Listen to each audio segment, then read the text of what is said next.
In today's video, I'm going to teach you how to create a simple track in Soundtrap. We'll move from logging in to bringing in your voice to laying down beats and then polishing things up so you can hear your project come to life. Start by opening your browser and heading to soundtrap.com. Log in and choose your account so you land in the Soundtrap dashboard.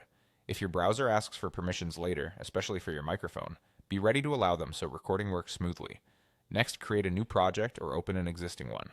Give the studio a moment to load. Larger projects may take a bit longer, and that's normal. Once it opens, you'll see the timeline and tracks area where all the magic happens. First, get your voice into the project. You can upload an existing recording or record directly inside Soundtrap. If you're uploading, drag your audio file into the studio or use the import option so it lands on a track. If you're recording, add a voice track, select your microphone, and check that your input level isn't peaking into the red. A quick test phrase helps ensure clarity and volume. When you're ready, hit record, perform your take, and stop when you're done.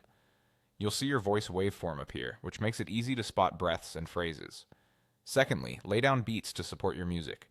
Open the loop library or choose a drum instrument and find a beat that complements your voice's tempo and feel. Drag the beat onto a new track and line it up with the start of your vocal. If the timing feels off, nudge the regions or choose a beat with a matching groove. Keep your beat a bit lower in volume at first so your voice remains the focus. Give yourself some time to edit. Trim any silence at the beginning and end of your voice take, and move regions so your phrases sit right on the beat. If you hear rough edges, add a short fade in or fade out to smooth transitions. Balance volume so the voice is clear, the beat supports rather than overwhelms, and nothing clips. Small adjustments here make a big difference, so don't rush this part. Once you're done, press play to listen through your project from start to finish.